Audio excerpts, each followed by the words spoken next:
জীবনে সাথী হিসাবে পেয়েছি ও পাওয়ার পর থেকে রতনদার সান্নিধ্য এবং ওনার উৎসাহ দুইটাই আমি মুখ্যমন্ত্রী থাকাকালীনও প্রদেশ সভাপতি থাকাকালীনও এখন রাজ্যসভার এমপি আছি আজকে আপনাদের প্রার্থী হয়ে দাঁড়িয়েছে লোকসভাতে সবসময় আদরণীয় রতনলাল নাথ মহোদয়ের শুভকামনা আদর ভালোবাসা ইজ্জত আমি পেয়েছি আর যখনই মোহনপুরে এসেছি রতনদা যখন এবং রতনদার সমস্ত কার্যকর্তাদের নিয়ে ভারতীয় জনতা পার্টিতে যোগদান করার দিনক্ষণ ঠিক হয়েছিল তখন এই মোহনপুরে এবং পশ্চিম জেলাতে বৃষ্টি হচ্ছিল আর সেই বৃষ্টির মধ্যেও হাজারো লোক মোহনপুরের ঘর থেকে বেরিয়ে সেদিন ভারতীয় জনতা পার্টিতে যোগদান করেছিল বন্ধুরা আমি মোহনপুরবাসীকে করজোড়ে প্রণাম জানাই আপনাদের প্রতি আমি কৃতজ্ঞতা জানাই যে এত বড় মাত্রায় মহিলারা এত বড় মাত্রায় নওজোয়ান ছেলে মেয়েরা এই অঞ্চলে কৃষকরা এই অঞ্চলে বুজুর্গজনরা বেরিয়ে এসছে আমি তো রতনদাকে বলছি ওর বাড়িতে লোক আছে কিনা সন্দেহ আছে আমি জিজ্ঞাসা করছি এই লোকগুলি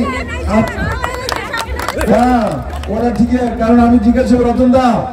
বাড়িতে লোক আছেনি এই লোকগুলি আপনার এরিয়ারই না অন্য জায়গা থেকে আনছেন না না এদিকে আপনারা মন করেন তো মন করেন কে কে হাত তোলো আচ্ছা মোহনপুরের বাইরে কে কে আছে হাত তোলো মোহনপুরের বাইরে কে কে আছে তারা হাত তোলো মোহনপুরের বাইরে একজন বলে কয় আমার লোকে চাইছে হ্যাঁ আছে বলে সব মোহনপুরের মানুষ আমি মুখ্যমন্ত্রী হিসেবে 4 বছর 2 মাস কাজ করেছি ভালো খারাপ কি করেছি আপনারাই তার সার্টিফিকেট ভালো খারাপ যাই করেছি আপনারাই আমার সার্টিফিকেট আগামী নির্বাচনে আমি মোহনপুরবাসীর কাছে নিবেদন করি যে আপনারা আমার জন্য ভোট চাইবেন মাননীয় প্রধানমন্ত্রীকে তৃতীয়বারের মতো প্রধানমন্ত্রী বানানোর জন্য আর আমার জন্য ভোট চাওয়ার জন্য কারোর সঙ্গে উঁচু কথা না বলা ভালোবাসার সঙ্গে বিশ্বাসের সঙ্গে বলা যে আপনাদের ছেলে আপনাদের ভাই বিপ্লব দেব দাঁড়িয়েছে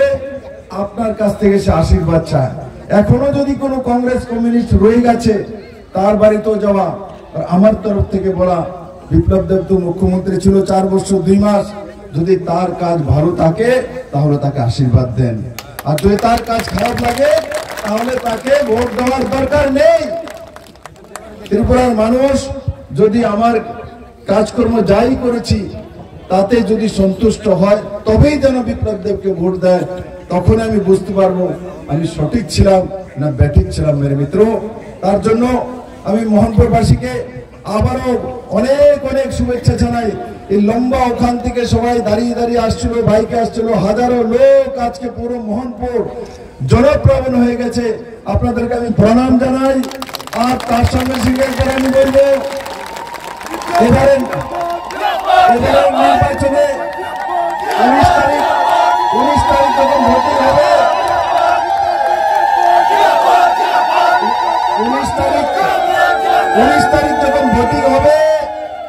19 তারিখ যখন ভোটিং হবে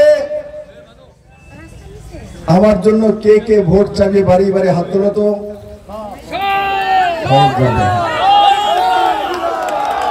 আপনাদেরকে ধন্যবাদ আর আমি আশা করি এই ইলেকশনের পরে আমি নির্ণয় করব যে আমাকে কি কি কাজ করতে হবে और जनता के जिज्ञासा करेই করব রতনদাকে জিজ্ঞাসা করেই করব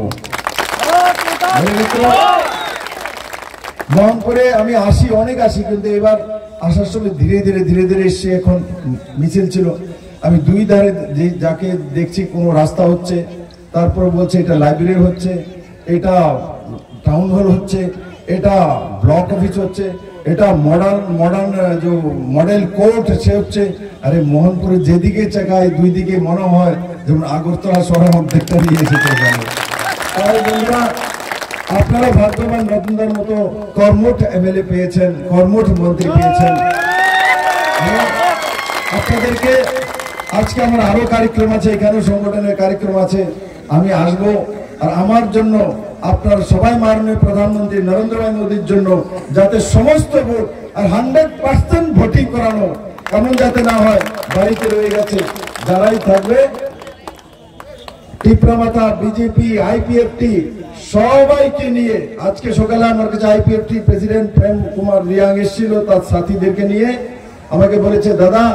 আপনার জন্য সমস্ত আইপিএফটি সব জায়গায় কাজ করবে। মহারাজ প্রদ্যুৎ কিশোর মানিক্য আমার এমনিতে প্রিয় বন্ধুর মধ্যে একজন, দুইজনে দুই পার্টি করতাম, কিন্তু আজকে আমি গর্ববোধ করি